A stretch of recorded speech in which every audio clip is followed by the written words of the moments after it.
This Civic Media podcast is sponsored by UW Organ and Tissue Donation. Organ donations are desperately needed, and now is the right time to become an organ donor. Talk to your family. Get the dot. Save lives. Go to heroicdeed.com.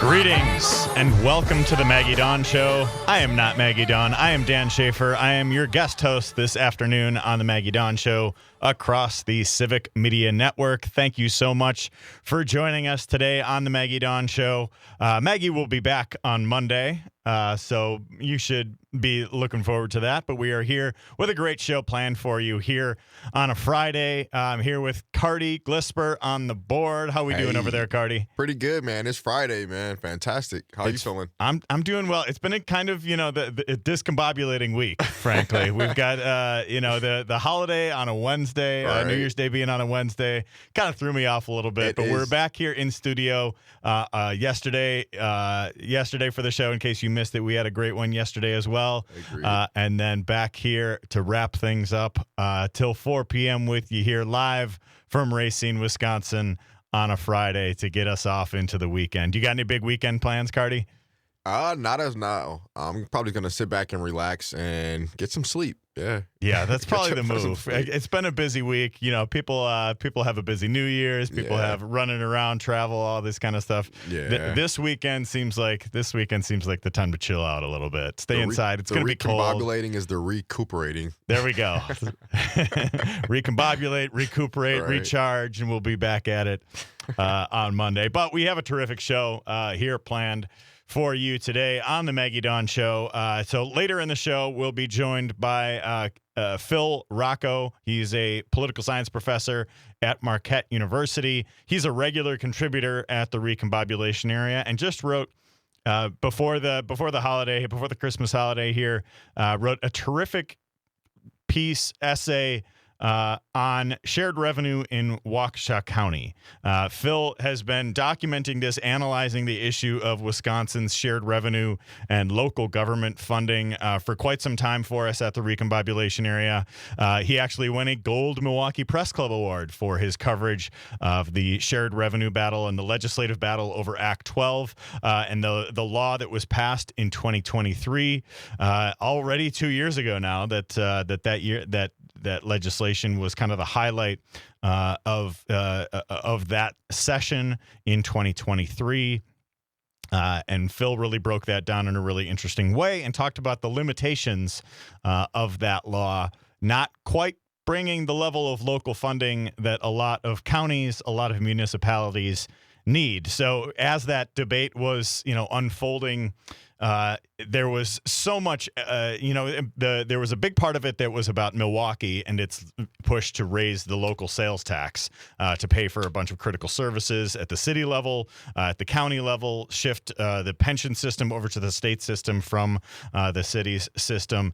And, so many people over the course of that debate were saying, oh, it's all about Milwaukee's mismanaging its finances, and it's all about, we're blaming Milwaukee for everything. Well, as it turns out, a lot of other counties and municipalities across the state are facing many of the same issues, and we see that coming to a head in Waukesha County earlier this fall when Waukesha County Executive Paul Farrow was pushing to raise the sales tax for the county, raise it by 0.5%, not dissimilar to what a lot of other counties across the state have done, but after pressure from former Governor Scott Walker, who's now a Waukesha County resident, and a number of members of the business community in Waukesha County, Farrow backed down from that. And so Phil Rocco really took a deep dive into what was going on there in Waukesha County, the wealthiest county in the state, which is also struggling with the issue of local financing. So they had to make a number of budget cuts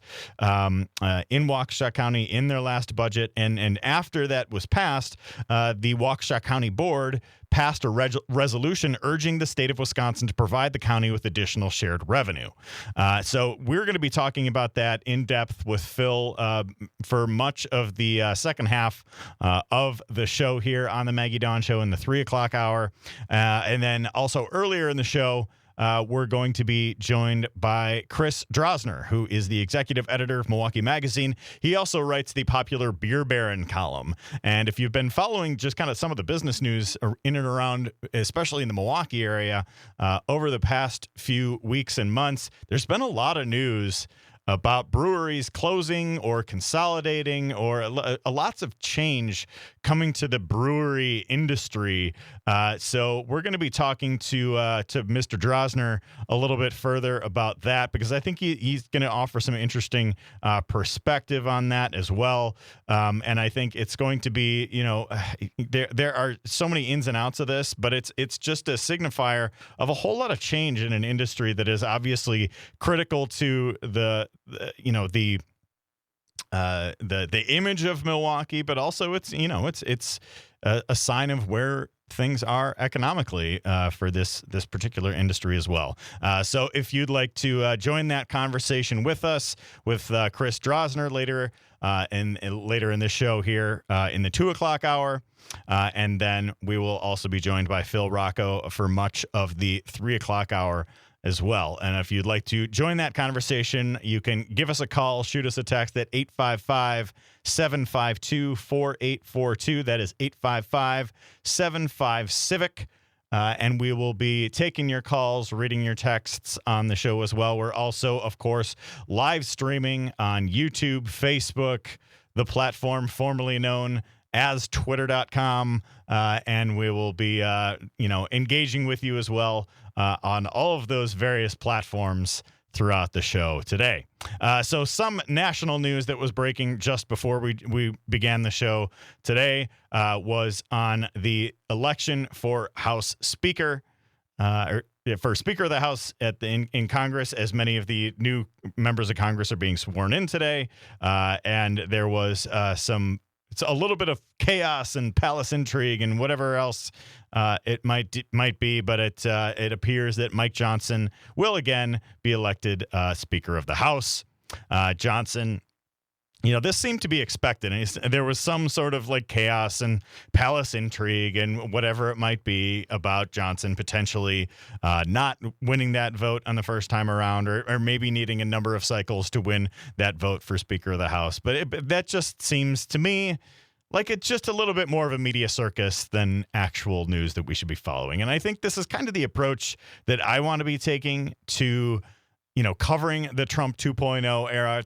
We can all so often get lost in the chaos, in the inflammatory statements, in whatever it might be. But I think it's best to keep our eyes focused on where the rubber meets the road, because there's going to be nonsense. There's going to be these type of, behind the scenes, who said what to who's knifing who, whatever, blah, blah, blah, on these different types of stories. And it's so often, I think that's the part of the show that I think we can kind of fast forward on, and or just kind of tune out on and just catch up on, and when it happens. So as I was driving from my house in Milwaukee down to our studio in Racine today, I was following this news, and I tweeted out, "Wake me up when the chaos and palace intrigue part of the show is over," and they end up electing Speaker Johnson to be Speaker of the House anyway. And by the time I got here to the studio in Racine, that is exactly what happened. So, a short nap,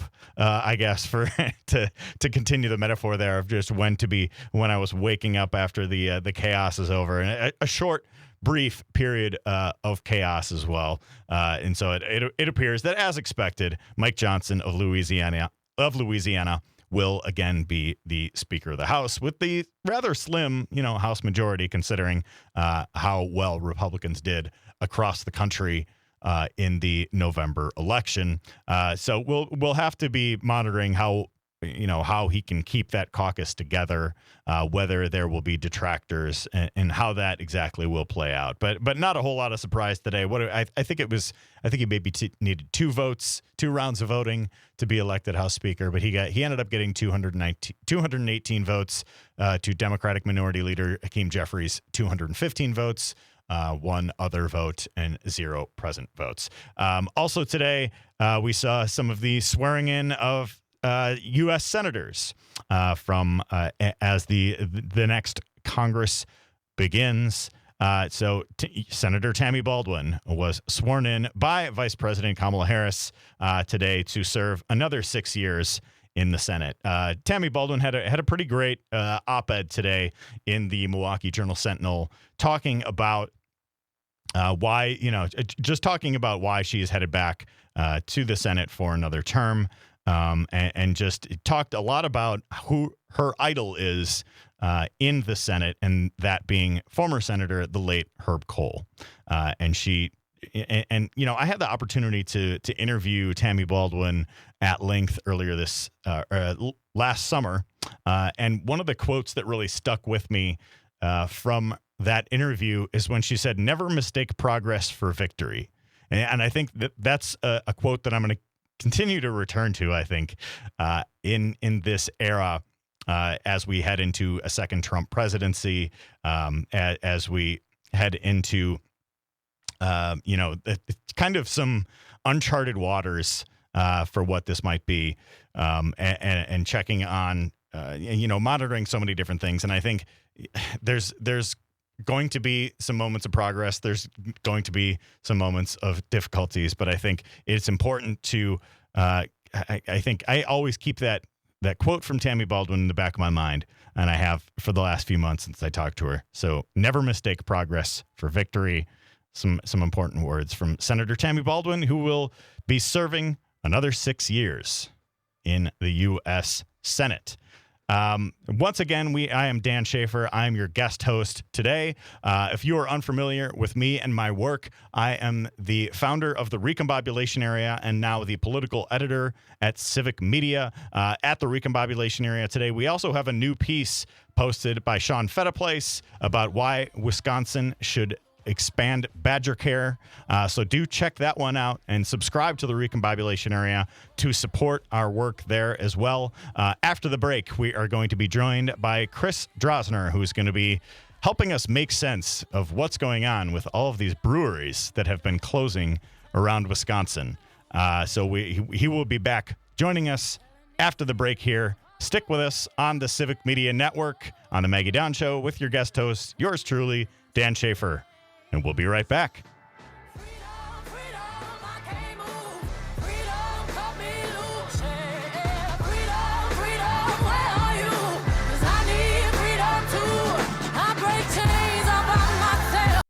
You're listening to Civic Media. Stay up to date on the latest news and information for your local community and Wisconsin by signing up for our free email newsletter. Visit civicmedia.us/email to get started.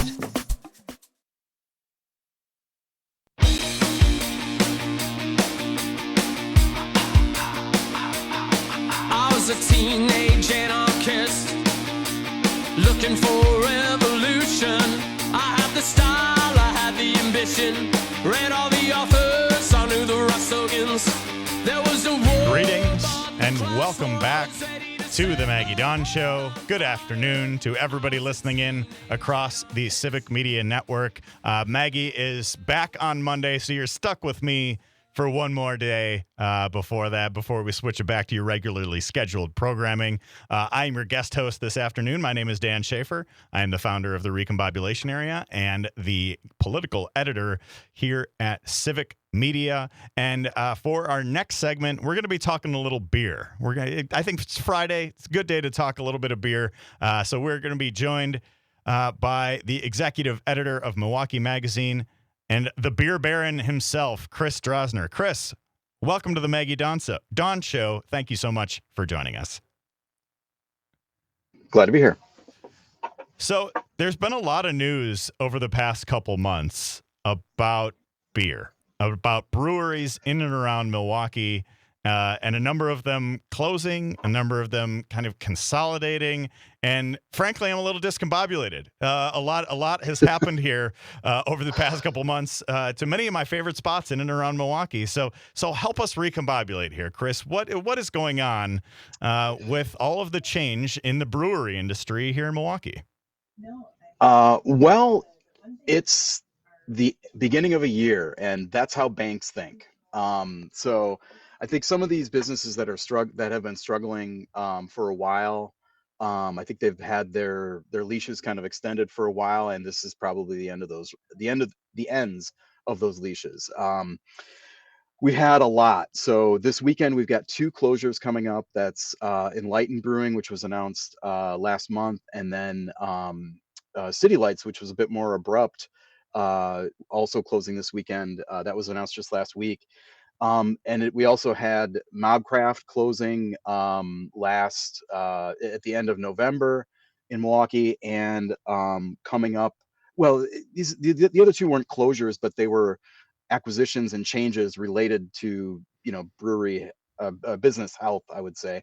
That one is Sahale in Grafton, Sahale Ale Works being acquired by Gathering Place based in Milwaukee, and then the big one was Good City, which was one of the kind of stars, I would say, of the 2016 Milwaukee brewery boom. Is being acquired by Explorium, which was one of the lower profile openings of 2016. They operate 2 brew pubs, one in Southridge Mall and one in the 3rd Ward. So it's kind of a smaller operator acquiring a larger, what had been, or at least perceived as a larger operator. So a lot of changes going on, and we think that Good City will probably be phased out as a brand, is how it looks at this point. Yeah, of all of these, I think that's probably the one that surprised me the most was the one about Good City. They've got the location right in the Deer District. They've got, they've been part of that production facility at Century City. They've got some good beer, right? So that one was a little bit surprising to me. Is that the one that kind of stood out to you as well as kind of the more surprising news of all of these kind of brewery, consolidations, closings, whatever? Yeah, I think so. If you look at the way that Good City's business has evolved, it kind of makes sense. They opened as primarily a production brewery with a pretty hearty restaurant taproom presence, and after 2019, or after the pandemic, there was more of a shift toward obviously on-premise, on-site sales weren't happening during that time.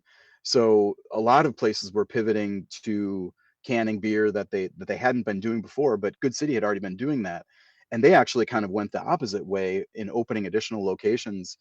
I think there was an interview that just dropped today with Dan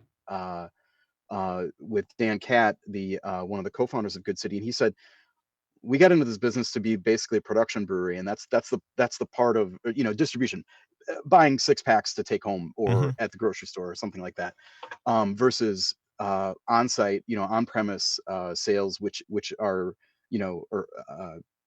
essentially a brew pub model, which is what the Explorium does. And he said 80 to 90% of our business is now that, and that's not really why we got into this business. And is there somebody else that's better suited to kind of handle that? So that's a pretty eyes open kind of assessment of your own business strategy and what you want to do going forward. We're talking with Chris Drosner. He's the executive editor of Milwaukee Magazine and the beer baron himself, talking about a bunch of the changes happening in the brewery industry. And yeah, you talked about that 2016 brewery boom that we had in Milwaukee. So in one of my past lives here, I was a reporter at the Milwaukee Business Journal, and that was in 2016. And so on my beat was kind of the food and beverage industry and manufacturing, and the beer industry fell into that. And so I felt like every couple of weeks I was covering a brewery launch, and it was Third Space and Good City and City Lights. A couple other ones. Black Husky moved from the Northwoods down to the River West neighborhood in Milwaukee, and it just seemed like it was just kind of this next generation of these great Milwaukee breweries, and some of them I think are sticking around and still growing. Third Space seems to be continue to be in terrific shape. That's probably my favorite beer that I drink the most is the Third Space Happy Place. But the rest of them, it's been 8 years now, and so operating a brewery for 8 years is that do you consider that success too? Because I think that's a pretty long time for some breweries to be lasting. I talked to Tommy Vandervoort from Enlightened about this, and he said, I mean, of course you feel like, it's, if the business were a certain level of success, it would be going on. But he points to, and I think this is something really critical with breweries and other businesses, like, hospitality businesses, is the people that you come into contact with and love your product and love your experiences, and you really build a strong bond with those people, and they have great memories that they will have forever of all the good times that they had in your tap room, or even with your beer in the backyard, or listen to Uke on the radio or whatever. So there's a lot of different ways to look at it, but I mean, this is a bottom line type week for the industry right now. Yeah. Well, Chris, what you're going to join us for another segment here as well on the show too, Heck yeah. right? Absolutely. So Chris is going to stick with us after the break here. We gotta pay some bills here at the Civic Media Network, so we're going to head to a break here. And Chris is going to join us for one more segment to talk about all of this discombobulating change in the Milwaukee brewery scene. Stick with us here on the Civic Media Network.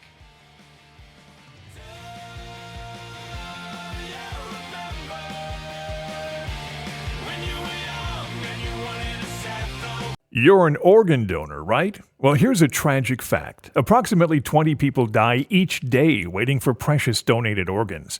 You could make a life-saving decision simply by getting that important dot on your driver's license. That little dot shows those who need to know that you've made a decision to donate organs at a critical time. Go to heroicdeed.com to learn more about the importance of organ donation and how you can make your wishes known. Talk to your family. Get the dot. Save lives. heroicdeed.com.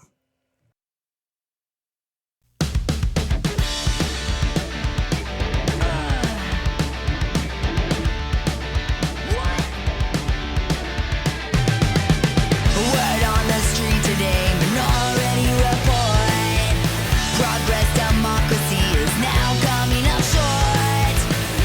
Welcome back to the Maggie Daun Show. I am not Maggie Daun. I am Dan Shafer. I'm your guest host this afternoon on the Civic Media Network. Thank you so much for joining us today. If you'd like to join the show, join the conversation that we're having here, the number is 855-752-4842. Give us a call, shoot us a text. We'd love to hear from you. We're also live streaming on Facebook, YouTube, and the platform formerly known as Twitter.com. We are joined by our special guest for this portion of the show, Chris Drosner, the executive editor of Milwaukee Magazine and the beer baron himself. We've been talking about one of the trends that we've been seeing in recent weeks and months. A number of small craft breweries in and around the Milwaukee area in particular that have been, a number of them have been closing, some consolidating, but it's just a whole lot of change in the industry, and it's been a little discombobulating. So Chris has been helping us make sense of what's going on. And I guess one of the questions, that I had about this change is if this is reflecting some sort of larger change about how people drink and how people enjoy themselves. Is this signifying, a decline of craft brewing, getting more to kind of the domestic brew, Miller Bud type of beer, or people gravitating more towards seltzers or finding some other way to enjoy themselves? Is that what's happening here? Are we seeing a little bit of a decline in craft beer in general? To all of that, we're definitely seeing a lot more competition from seltzers have been around for a few years, and there's a lot of evidence that that's kind of flattening or dipping back down. But ready to drink cocktails is one that is a big thing. These kind of pre-mixed cocktails that come in a can, look a lot like beer, packaged a lot like beer. Get your gin and tonic in a can and all of that. Yeah. Sure, like the Cutwater spirits, stuff like that. Yeah. Those are definitely seen as a major competitor to, gut space. Basically, there's only so much of this stuff that people can really take. So, that's definitely a big part of it. I also think that most people in the craft beer industry think that THC is having something to do with it. There's a lot of THC seltzers that to their credit, craft brewers are getting in on and making now that stuff is mostly legal, we'll call it. Still a little bit of a gray So area, it seems like, in Wisconsin at it, least, it but a is, number yeah, of other and states at least so seeing significant rises in popularity, it seems. yeah, and that's why you're seeing the big players stay away from it. So that's creating this field for smaller breweries to try some of these products. Um, so yeah, I think I mean, to your point, like beer it generally is down, so it's not that people are switching over to Modelo, which is now the number one beer in the country, or back to Bud Light or Miller Lite or whatever. It's I think it's more of just kind of everything else chipping away at what had always been a pretty small share of alcohol industry, and particularly and beer. It was something like 10 to 15% of sales at its high water mark. So it's the seltzer cutting into it. It's the cannabis water or whatever it's called. Yeah, it's all that stuff. Yeah, It's and NA beer is a part yeah. of it too. Some craft brewers are doing that too. We certainly see that in January. That's a factor in the kind of challenging time of year that breweries face this time of year. Yeah, you were mentioning that. So this time of year that we're the deep winter months here in Milwaukee and Wisconsin, when people are not out at those street festivals going back for another round or whatever it might be. Yep. You were saying that this is a tricky time of year for breweries in general. Tell me more about that. Every brewer that I've ever talked to says that January and February are their hardest months. Most breweries operate at a loss during those months and make up for it with summertime, when, as you mentioned, all these street festivals and beer gardens and everything's going. On the macro scale, you have Miller Park or American Family Field. Sorry. Think of how much beer is consumed there. You got 30,000 people a day in there, and that's that you can't really make that up. So it's just a slower time. Plus, it's just winter, and people don't want to go out as much. There's less disposable income after the holidays. So plus dry January is a trend that does move the needle to some degree. So Might be a that's fact. why we're That might be a seeing. factor only for even if it's just like the first couple of weeks of the month, right? Yeah, but I do think it's the crowd that is into dry January. I think largely intersects with the craft beer, the people who are interested in craft beer. So, Sure. I, and that's why we have seen all this activity it's not a coincidence. This is all happening around January 1st. This the banks that maybe that are looking at their loan schedules they know that they're not going to make up that these businesses aren't going to make up lost. They're not going to get out from underwater if their business is underwater in January and February. So they're saying, okay, we're done.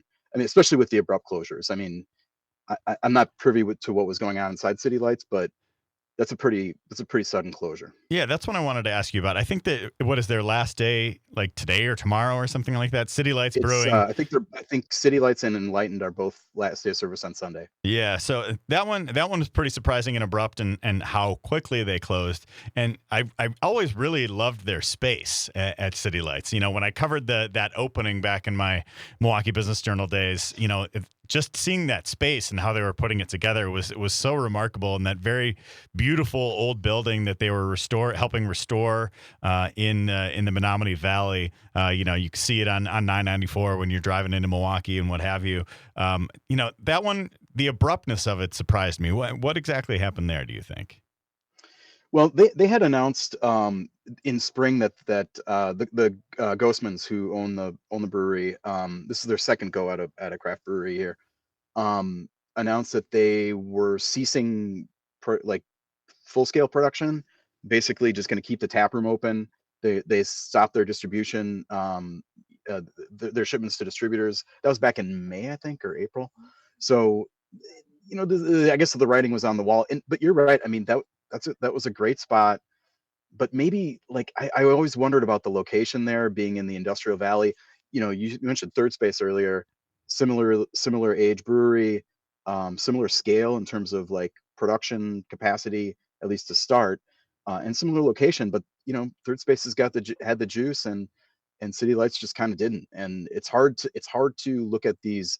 There's so many factors that go into the way a brewery and a brewery business are run that we can't see. We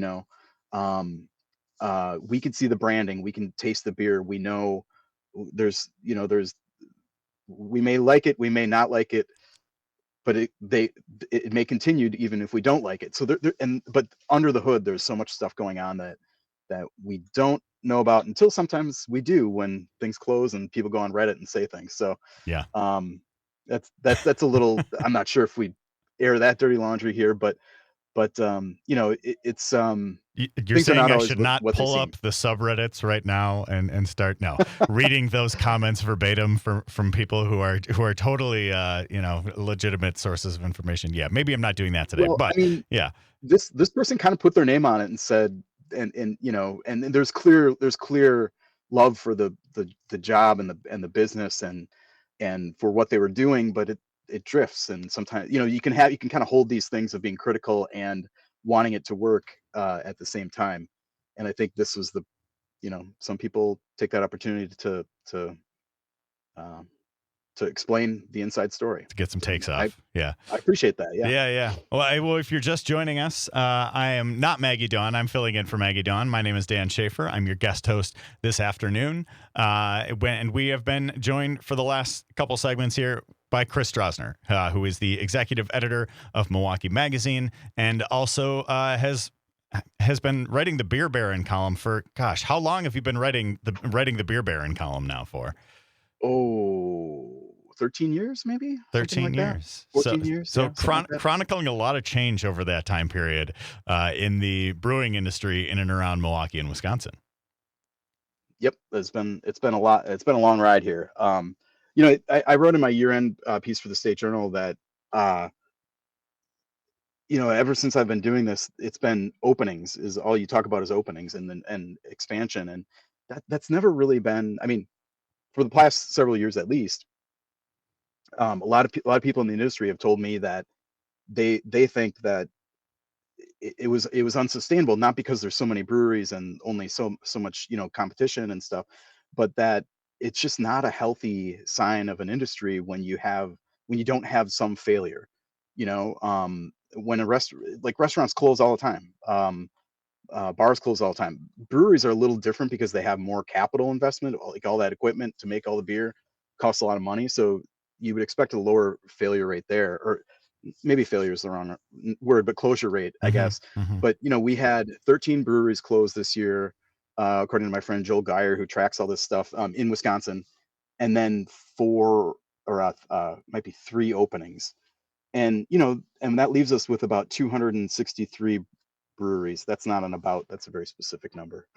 263 breweries. So that's a net failure rate of about 5%, and that doesn't include city. I don't think that includes City Lights, but I mean, like, even with the churn that we've seen in the last couple of weeks, this is definitely a blip. But I think I don't know that it really changes a whole lot in terms of like the health of the industry. And certainly, people have been worried. People inside the industry have been, making grim faces for a while. But I don't know that this is like like the bubble bursting or something like that. Right. So not exactly like a sea change. I think that's a little bit of context to kind of keep in mind that failure is part of a normal business and industry. Yeah. It's definitely a good time to be buying brewery equipment if you're thinking about starting a brewery. Yeah, that's for sure. And I think also a good time to be visiting breweries. Like you said, it's not a, it's a time of year that, maybe people aren't out and about as much in Wisconsin. Maybe people are just staying home and having a cocktail at night or whatever it might be. But I think it's a good sign whenever, and this happens in the restaurant industry world too. People will be like, oh my gosh, how is that place going out of business? It's my favorite. No, when was the last time you were there? Well, last summer, blah, blah, blah, whatever it might be. And I think it's a good reminder that, like, if we want to keep these local places open, if we want to keep these places thriving and having a good mix of different kinds of breweries, of different kinds of places to go, it's a good reminder to, go visit them, right? Go pick up a 6-pack at the brewery. Go spend, go buy a couple rounds with your friends out there. It could be an NA thing. You could try some of those new THC seltzers. You could do whatever you want, but it's a good time of year to get out and try something new, I think. Yeah, this is the time to put your money where your mouth is as far as supporting your treasured local businesses. This is a good weekend to do it. And of course, I'm going to Enlighten tonight to raise one last pint there, but I'll be going to another place that's not closing next weekend, and this is the time of year to support what you care about and try to keep that sustaining for them and for us too. Like I just want to have as many options as I can, and supporting the businesses that you care about is part of that. Yeah. Well, so the places that have survived that brewery boom from 2016, places like Third Space Brewing or Black Husky, go raise a pint over at one of those spots, one of those local breweries, as so many other places are struggling. Good time to go support those. And Chris, thank you so much for joining us here on the Maggie Daun Show. Where can we find your work? You can look for me. If you follow me on Blue Sky, that's probably the best way to go. It's WI Beer Baron. It's on Madison.com, my column. Some of my, I don't do a lot of beer stuff for the magazine, but that's at MilwaukeeMag.com, and we'll soon have the Badger Beer Report, which is an exciting new venture coming out soon. Good stuff, Chris. Well, thank you so much for joining us here on the Maggie Daun Show. We'll be back, switching gears a little bit after the break here. Stick with us. We'll be right back.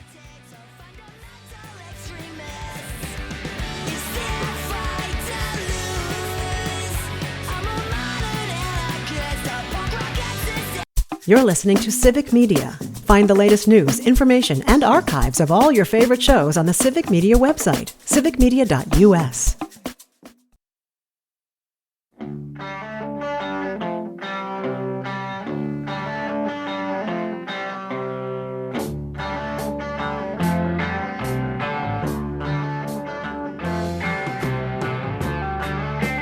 Welcome back to the Maggie Daun Show. I'm your guest host this afternoon. My name is Dan Shafer. Thank you all so much for joining us across the Civic Media Network, across the streaming verse of the Civic Media Network. We're trying things out here.